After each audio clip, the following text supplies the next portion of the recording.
আসসালামু আলাইকুম রহমতুল্লাহি ওয়া বারাকাতুহু। প্রিয় বন্ধুরা, সকলে কেমন আছেন? ফজরের নামাজ পড়ে মক্তব ছুটি দিয়ে চলে আসলাম আপনাদেরকে আমার চাষের জমি দেখানোর জন্য।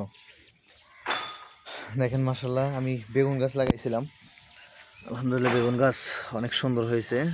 দেখেন, এই লাহিনে 10টা বেগুন গাছ লাগাইছিলাম, যদি 2টা হয় নাই, আর বাকি 8টা হয়েছে আলহামদুলিল্লাহ। আর কিছু মরিচ গাছ লাগাইছিলাম।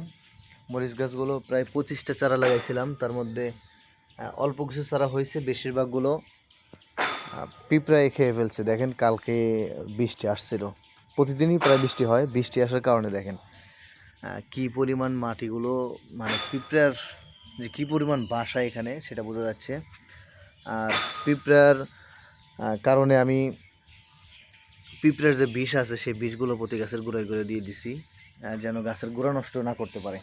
তো এই যে গাছগুলো, এই লাইনের, এই যে এখানে লাইনগুলো, অনেকগুলো গাছ ছিল, প্রায় 25টা মরিচের চারা লাগাইছিলাম। প্রত্যেকটা চারা এরকম অনেক সুন্দর সুন্দর চারা ছিল।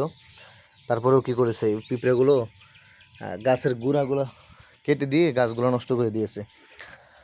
আর এখানে আমি কিছু লাগাইছিলাম, আপনাদেরকে দেখাইছিলাম।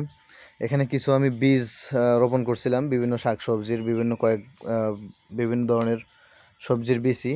একটা বীজও হয় নাই।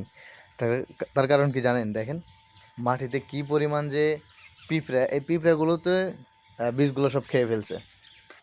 তো ইনশাল্লাহ নিয়ত আছে এখানে আবার সার বীজ দিয়ে, মানে পোকামাকড় যা আছে সবগুলো মারার পরে আবার নতুন করে বীজ রোপণ করা হবে ইনশাল্লাহ।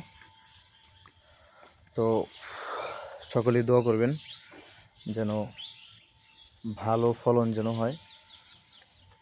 আসলে এগুলো চাষ করার উদ্দেশ্য হলো বাজারে, এই মুহূর্তে তো বাজারে আসলে এখন কোনো বাজারে, দেশ হোক বিদেশ হোক, গ্রাম হোক শহর হোক, কোনো জায়গায় কিন্তু ফরমালিন ছাড়া কোনো সবজি আপনি পাবেন না। সেক্ষেত্রে যদি আপনার বাড়ির উঠানে বা ছোট জায়গা, যে কোনো জায়গায় যদি আপনি কিছু শাক সবজি চাষ করে খেতে পারেন, তাহলে ইনশাল্লাহ আপনার শরীরকে সুস্থ রাখা, আপনার এটাই যথেষ্ট হয়ে যাবে। তো ভালো থাকুন, সুস্থ থাকুন। আসসালামু আলাইকুম রহমতুল্লাহ।